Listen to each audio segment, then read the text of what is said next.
Sir, आता 2026 मध्ये जे विद्यार्थी 12वी बोर्डची परीक्षा देणार आहेत, तर त्या विद्यार्थ्यांना आपण काय आवाहन कराल?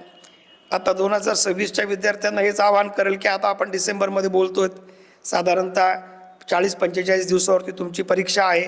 त्याच्यामुळं प्रथम तर तुम्ही तब्येतीची काळजी व्यवस्थित घ्या. रोजचा 10-12 तास तुमचा जो अभ्यास आहे तो नियमित करा.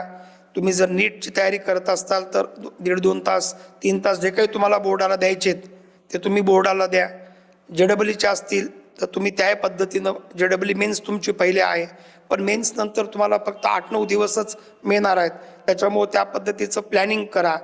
आणि त्याचबरोबर तुमचं जे आरोग्य आहे त्या आरोग्याची पण तुम्ही काळजी घेतली पाहिजे.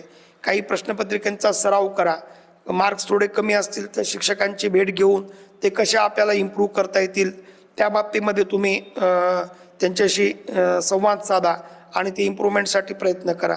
आणि शेवटी म्हणजे एक व्यवस्थित जर आपल्याला मार्क मिळाले बोर्डामध्ये तर निश्चित आत्मविश्वास वाढतो, कारण पहिल्या मेन्स नंतर सेकंड मेन्सचा पण तुम्हाला चान्स आहे. यावर्षी लगेच बॅक टू बॅक CET पण तुम्हाला आहेत, म्हणजे CETची पण 2 अटेम्प्ट तुम्हाला आहेत. आणि त्याच्यानंतर ॲडव्हान्स इंजिनिअरिंगच्या मुलांना आहे आणि मेमध्ये नीटच्या मुलांची नीटची परीक्षा आहे. त्याच्यामुळे आता इथून पुढचे 4-4.5 महिने हे भरगच्च परीक्षेचे महिने आहेत असं म्हणायला हरकत नाही.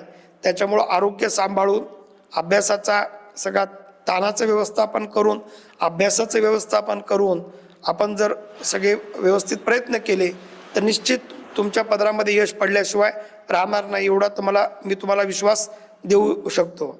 तर आपल्या सर्व जे आज आपले दर्शक विद्यार्थी असतील त्या सर्व विद्यार्थ्यांना त्यांच्या 12वीच्या बोर्डाच्या त्याच्यानंतर होणाऱ्या इंजिनिअरिंगच्या विद्यार्थ्यांना JEE मेन्सच्या CETच्या ॲडव्हान्सच्या आणि नीटच्या विद्यार्थ्यांना नीटच्या आपण शुभेच्छा देऊया. आणि निश्चित माझ्यातर्फे आपल्या राजमुद्रा परिवारतर्फे आपण सर्व विद्यार्थ्यांना, आपल्याला माहिती आहे की महाराष्ट्र संतांची भूमी आणि माऊलींनी पसायदानामध्ये शेवटी असं मागणं मागितलं की जो जे वांछील तो ते लावो.